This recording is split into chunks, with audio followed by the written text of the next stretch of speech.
morning and welcome to Charting the Markets on Monday, the 26th of February 2024.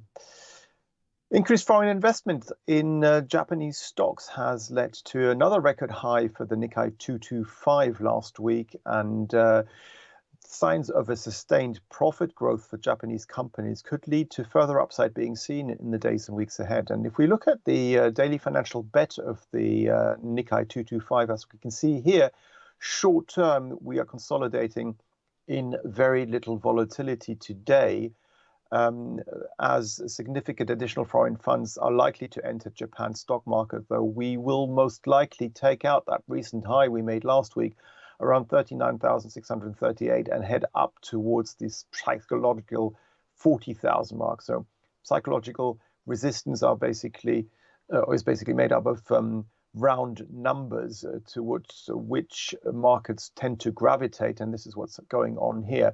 So from a technical perspective, provided we stay above the February uptrend line, which currently comes in around 38,860 on in this daily financial bet, and also the high we saw in mid-February in that zone as well, the uptrend is very much intact. Even if short term we're just consolidating, as you can see here with these very minor candles. Now, what will be interesting in Japan as well is obviously the inflation data out later on at 11:30 this evening, and we'll see whether the Bank of Japan will change its stance with regards to its monetary policy on the back of that inflation reading. I believe inflation at the moment in Japan is about 2.6%. year on year, and core inflation about 2.3%. So that will also most likely have an impact on the currency pair. And if the yen continues to weaken, then you'll probably see a further acceleration to the upside in the Nikkei 225 index. Now, over here in the United Kingdom, what we can see is really not that much going on with regards to the FTSE 100. We did rise of last Wednesday's low amid stronger earnings by the likes of Rolls-Royce and I believe Standard Chartered as well last week.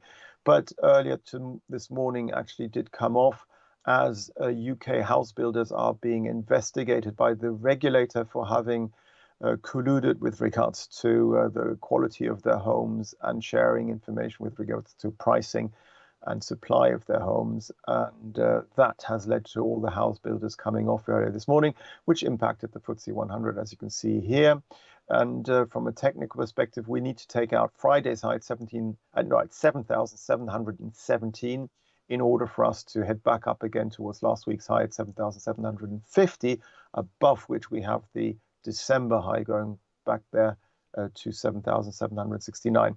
So at the moment, we're just consolidating below that psychological 7,700 mark, as we await to see what some of the monetary policy members will be saying.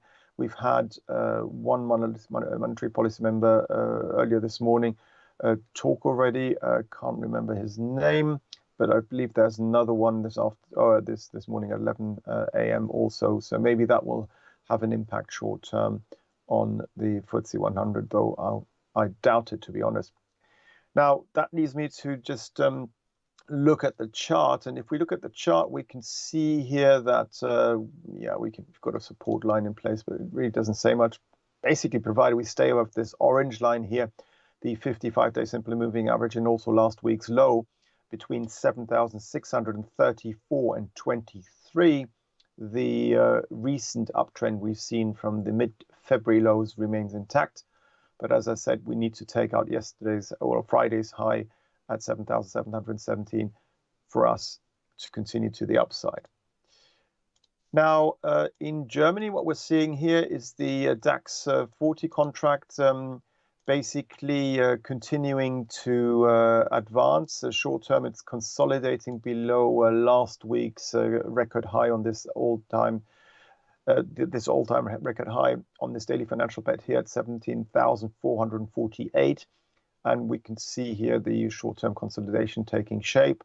We already saw that on Friday, this tiny red candle. And today you've got so far this doji forming, not much really going on, as we await the inflation data out of Germany on Thursday, I believe, and also later on today, ECB ECB President Lagarde speaking at 4 p.m. So that might have an impact on the DAX 40 contract. And if we were to basically rise above 17,448 last week's high, we would be heading towards the 17,500 area. And then above there, basically there isn't really any resistance to speak of. So everything's still looking quite positive here, provided we stay above Friday's low at 17,356. Further upside is in store. If we were to fall through that low, even then, we'll probably only see minor retracements to the downside. For us to worry about this uptrend, we would have to fall through the last reaction low, that is to say the low on a daily candlestick, which is lower than the one to its left and to its right. And that was made on Tuesday of last week at 17,020. So basically what I'm saying is, as long as we stay above 17,020, which incidentally was also the high seen at the beginning of February, further upside is really in store for the DAX 40, and there is no risk of a very sudden, well, there is always a small risk of a sudden reversal to the downside being seen, but right now, technically, there are no signs of this happening at the moment. The US dollar hasn't really moved that much in the last few days as we await key data out of the US. I think we have, over the next few days, the second preliminary reading of US fourth quarter GDP growth out. And then more importantly, on Thursday, we'll also have the Fed's preferred inflation gate, the PCE inflation report out. And that would be quite important for equity markets and also FX markets. And as you can see here, euro dollar at the moment is still continuing to rise. So the dollar basically weakening against the euro as we await this key inflation data out of the US in the course of this week. And as we also wait to see about US new home sales, durable goods orders, personal income and consumer confidence data out of the US this week. So all of that might have an impact on the currency pair. Here that we can see euro dollar at the moment rising back above this red line, the 200-day simple moving average at 108.29, which is bullish, meaning that we are heading back up again towards last week's high, and also the orange line here, the 55-day simple moving average between 108.86 and 89. And that together with the current early February high at 108.97 represents key resistance for this currency pair. And as long as we stay below there, we're basically just trading in a sideways trading range with a slight bullish bias. But if we were to rise and close on a daily chart closing basis above that early February high at 108.97, it would mean that we are forming a major reversal and could actually be heading back up again towards the 110 area and even the 111 area in the weeks to come. So that'll be interesting to see whether we can actually break through that 108.97 high or not. Right now, we're heading towards it. Support comes in at previous resistance, that is to say at the 108.05 12th of February high. That is where the first support level comes in. And then below that, we've got much more important support at the early February lows at 107.23. But I don't think that we'll see that anytime soon at the moment, or it doesn't look like that from a technical perspective at the moment. Now, the euro against the British pound is also interesting. As I said, the ECB President Christine Lagarde is going to speak today at 4 p.m. And in the United Kingdom, we had MPC member Breeden speak at 9 a.m. and I believe at 11 a.m. we've got MPC speaker Pill speaking as well. So it'll be interesting to see what they have to say about the monetary policy that the Bank of England is pursuing at the moment.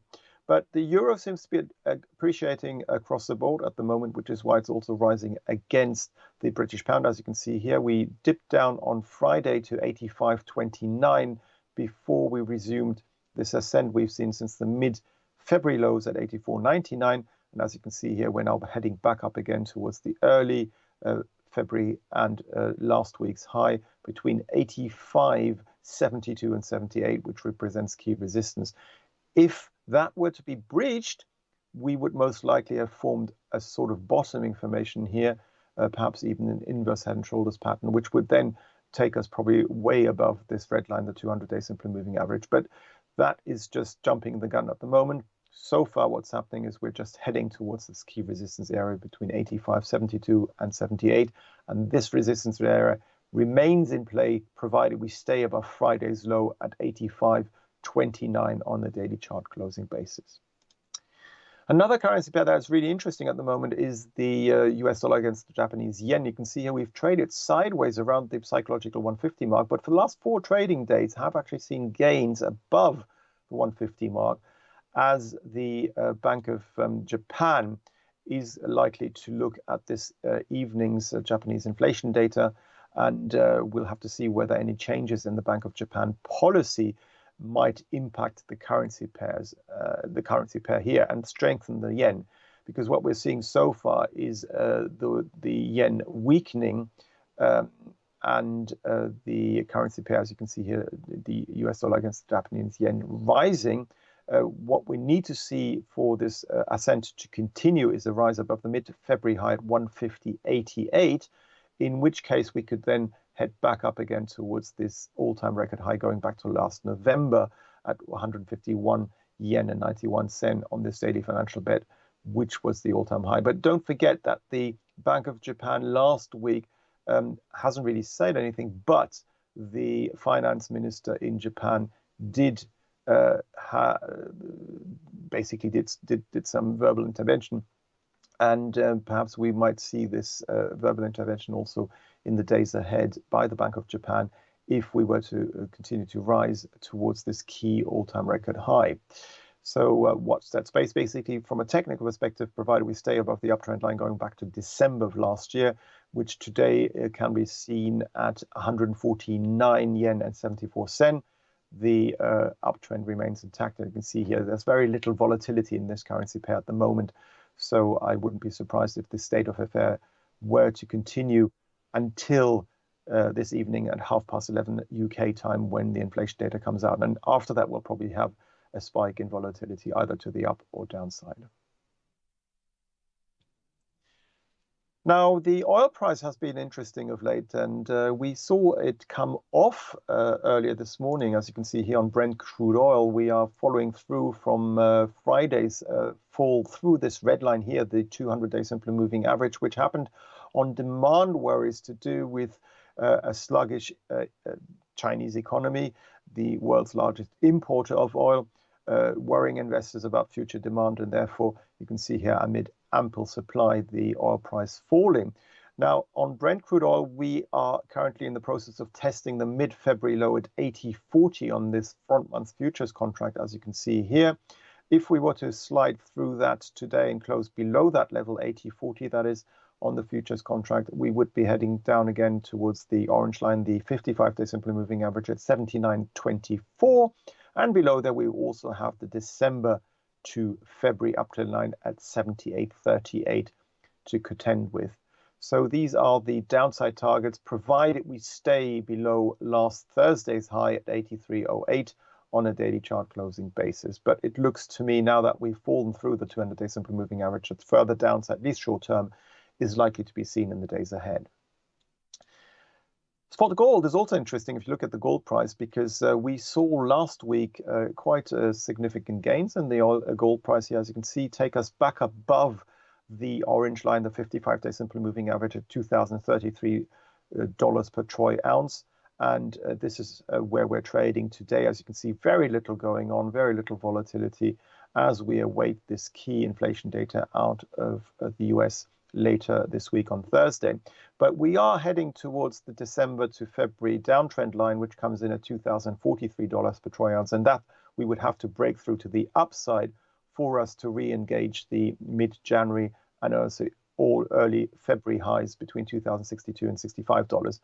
And the trend is your friend. Short term, the trend is pointing up. And as long as we stay above Friday's low at $2,017 per troy ounce, further upside is likely to be seen.